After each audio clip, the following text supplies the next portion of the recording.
नमस्कार, स्वागत है आपका हमारे चैनल में। मैं रानी गुप्ता आपके साथ। आपको बता दें कि अरविंद केजरीवाल का ये कहना है कि वो दिल्ली के अंदर स्कूल बनवा रहे हैं सरकारी, ताकि जो बच्चे हैं वो कल को अगर पीएम बने तो उनके पास फर्जी डिग्रियां ना हो। ये दरअसल जो तंज है वो प्रधानमंत्री मोदी को लेकर के कसा गया है केजरीवाल के द्वारा, क्योंकि वो लगातार प्रधानमंत्री मोदी की डिग्री को लेकर के सवाल कर रहे हैं। लेकिन इस बीच सवाल ये उठता है कि दिल्ली के जो बच्चों के रिजल्ट आए हैं उसमें से 96% जो बच्चे हैं वो फेल हो चुके हैं, और अगर उनके नंबर्स बताए जाए तो वो 8, 9, 10 ऐसे नंबर आए हैं। यानी कि 33 नंबर जो कि पासिंग नंबर होते हैं वो भी इन बच्चों के नहीं आए हैं। तो ऐसे में सवाल उठता है अरविंद केजरीवाल के दिल्ली के एजुकेशन मॉडल को लेकर के। अब इस मुद्दे को लेकर के चर्चा करने के लिए हमारे साथ मौजूद है वरिष्ठ पत्रकार अजय जी। सर, जिस तरीके से केजरीवाल ये कह रहे हैं कि फर्जी डिग्री लेकर के भविष्य में कोई बच्चा प्रधानमंत्री ना बने, तो इसको लेकर के क्या कहेंगे? क्या अब तक जिस तरीके से वो दिल्ली का एजुकेशन मॉडल चला रहे थे उस पर भरोसा नहीं रहा, जिसको लेकर के अब ये भी कह रहे हैं कि वो एक्स्ट्रा क्लासेस चलाएंगे ताकि बच्चे पास हो सके? ऐसा होता है कभी कभी घर पे माँ बाप जो होते हैं कुछ बनना चाह रहे होते हैं, आईएएस बनना चाह रहे हैं, पीसीएस बनना चाह रहे हैं, तो पता चला गांव से वो शहर गए पढ़ने, कुछ बन नहीं पाए या कुछ वो, तो उनका ये रहता है कि वो अपने बच्चों के पे, इनका भी ये है कि प्रधानमंत्री खुद बनना चाह रहे थे, प्रधानमंत्री की आशा इनकी चली गई, तो ये कह रहे हैं कि मैं बच्चों को पढ़ाऊँगा और प्रधानमंत्री बनाऊँगा। जब खुद प्रधानमंत्री के लिए ये खुद लालायित हैं तो इनको हर जगह प्रधानमंत्री एक कोट नज़र आता है, इनको दिन में भी सपने प्रधानमंत्री, इसीलिए जब ये मुख्यमंत्री की कुर्सी में वहाँ सदन में खड़े होते हैं तो सीधे प्रधानमंत्री को ये टेलर देने लगते हैं। दूसरा क्या है कि ये जिन बच्चों को फेल हो गए हैं उनको ना ये पढ़ाएंगे ना पढ़ा पाएंगे। कोई नए कॉलेज नहीं बनवा रहे हैं, यहाँ कोई बड़े इंजीनियरिंग कॉलेज ऑटोमोबाइल्स के बना देते हैं, बायोकेमिक के कुछ बना देते हैं, कुछ बड़े वो बना देते हैं, या हाइड्रोजन के उसके बन जाते हैं, उसकी बड़ी संभावनाएं हैं, और पेट्रोल की जगह हाइड्रोजन प्रोडक्ट का, तो उन सब का ही कुछ नहीं ये करना है। अगर ये इसकी जगह केजरीवाल रसोई बना देते हैं हर वार्ड में और गरीबों को खाना मिलने लगता है, सिंपल ये दाल चावल ही दे देते हैं या रोटी और नमक ही दे देते हैं, आप समझ लीजिए ये व्यक्ति जैसे अम्मा तमिलनाडु में पूजी गई हैं उनसे ज़्यादा पूजा जाता। मगर इन्होंने ऐसा कुछ नहीं, ये सिर्फ इनकी वो है हवाबाई। फिर छोटे बच्चों को बुला लिया, वहाँ पे उनके कार्यालय ही है, ऑफिस, 5-6 बच्चे आ गए, वहाँ कुर्सी बेच पड़ी है, बस बैठे चले गए, थोड़ी देर ये दे गए उनको बच्चों पढ़ा। ये प्राइम मिनिस्टर क्या बनाएंगे? ये प्राइम मिनिस्टर बनाएंगे तो पहले खुद बनेंगे, फिर अपनी साली को बनाएंगे, अपने रिश्तेदारों को बनाएंगे, या अपने उनको, फिर इन्होंने किसी को बनाया, सिसोदिया को बना के हटवा दिया, उसका बंगला खाली करा लिया, उसके वाइफ को बेदखल कर रहे हैं, ये पोजीशन है। तो इनका सिर्फ ये नहीं, ये एक सब्ज बाग है, और सब्ज बाग देने के लिए मतलब कहना नहीं चाहिए एक वार्ड को बेवकूफ़ बना लो। दिल्ली में आज ये पोजीशन हो गई है कि अभी आप पार्टी का एक आदमी था जो आपसे हट गया, वो बोला एक वार्ड को बेवकूफ़ बना लो तो यहाँ पे सभासद बन जाओ या कारपोरेटर बन जाओ, 10-20 मोहल्ले को बना लो तो यहाँ पे एमएलए बन जाओ, ये पोजीशन है। और अगर पूरे दिल्ली को बना लो तो मंत्री बन जाओ या मुख्यमंत्री बन जाओ, ये पोजीशन हो गई। इस कंसेप्ट पे बिल्कुल आपको बताना है दिल्ली इस पैटर्न पे चल गई। हकीकत है जब से केजरीवाल आए यहाँ व्यापार ख़त्म हो गया, यहाँ महिलाओं का कोई सम्मान नहीं रह गया, और यहाँ का व्यापार का पैटर्न बदल गया।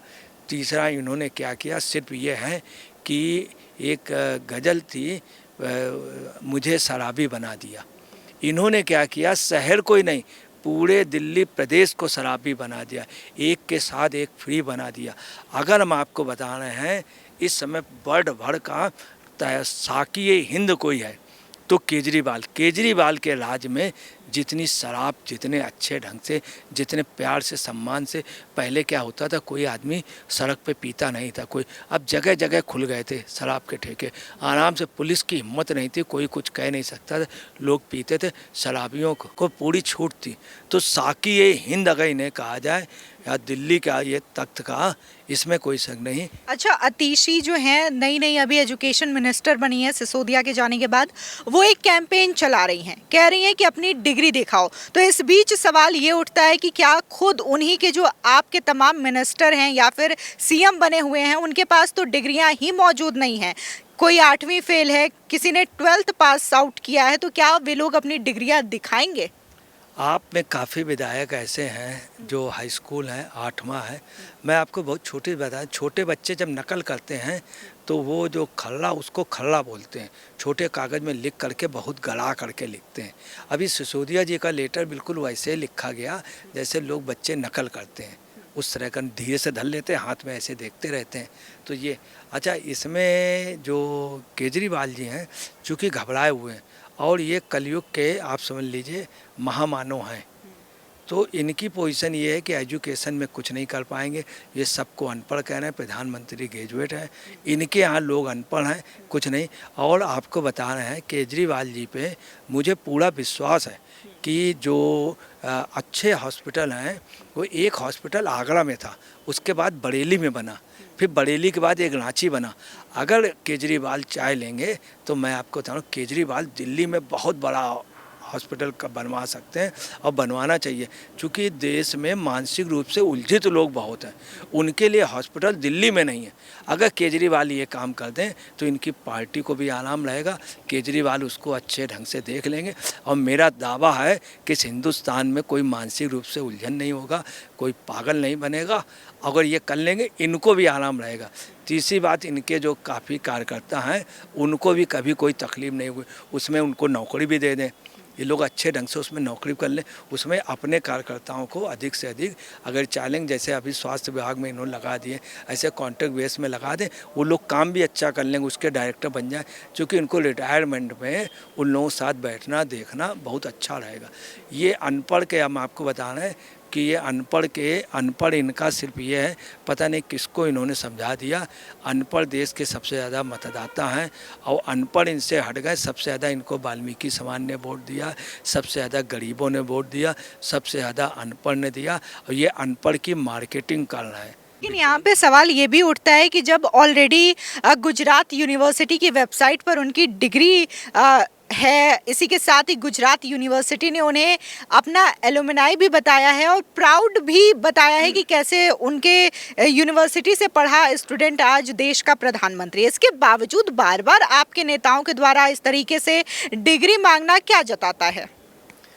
देखिए, ये जो डिग्री मांग रहे हैं, असल में मेन वजह आप इनकी समझ नहीं पा रहे हैं कि गुजरात ने पहले भी कह दिया, गुजरात ने बहुत पहले इनका सम्मान भी किया था। और मोदी के बारे में मैं आपको बता दूं कि मोदी की अहमियत किस दिन हुई है। मोदी की अहमियत जब ये जीते हैं तब नहीं हुई। मोदी ने क्या किया है कि मोदी जीतने से पहले, जिस दिन काउंटिंग होनी थी उसके पहले सभी दल राष्ट्रपति के पास गए थे। राष्ट्रपति के पास जाकर के उन्होंने कहा था, साहब कल जो काउंटिंग हो उसमें परिणाम न घोषित किए जाएं। तब भागवत जी ने इनको फ़ोन किया कि ऐसा ऐसा है कि कल के लिए क्या अरेंजमेंट है। तो मोदी ने इतना बड़ा अरेंजमेंट किया था। एक बार राष्ट्रपति को उन्होंने KR नारायण ने अटल बिहारी वाजपेयी से साफ कह दिया था, ऑफ द रिकॉर्ड बता रहा हूँ, कि आपके पास बहुमत है, मैं नहीं बनाऊंगा आपको। अटल जी चले आए थे चुपचाप। मोदी को अगर ऐसा कर देते तो उसी दिन मोदी की अहमियत हो गई थी। मोदी यहाँ से गए थे महाराष्ट्र विधानसभा का चुनाव प्रचार करने, वहाँ मराठी में बोले। जब वो दक्षिण की ओर गए तो कोंकण में बोले, और कर्नाटक में था वहाँ कन्नड़ पे बोले। फिर वो झारखंड में गए, वहाँ पलामू उस पर बोले। जब वो झारखंड की 3 भाषाओं बोले, उस दिन देश को पता चला कि अगला इंग्लिश भी बोल लेता है, अगला कन्नड़ भी बोल लेता। हाँ, उसके पहले हरियाणा में हरियाणवी बोले। उस दिन मोदी के बारे में पता चला। भागवत ने कहा कि अब मैं आपको सलाह नहीं दूंगा, ये भागवत के आप अपने हिसाब से काम करिए, चूँकि उन्होंने मान लिया था परिपक्व। विपक्ष के बहुत बड़े लीडर ने मान लिया था, और उस दिन सोनिया गांधी ने भी रियलाइज़ किया था। सोनिया, एक लीडर और बड़े हैं जो इस दुनिया में नहीं हैं, वो कांग्रेस के बड़े थे। उन्होंने मोदी से पर्सनली कहा था कि यार मुझे आज मालूम हुआ तू हरियाणवी भी बोल लेता, मराठी बोल लेता, कन्नड़ भी बोल लेता। ये मोदी से कहा।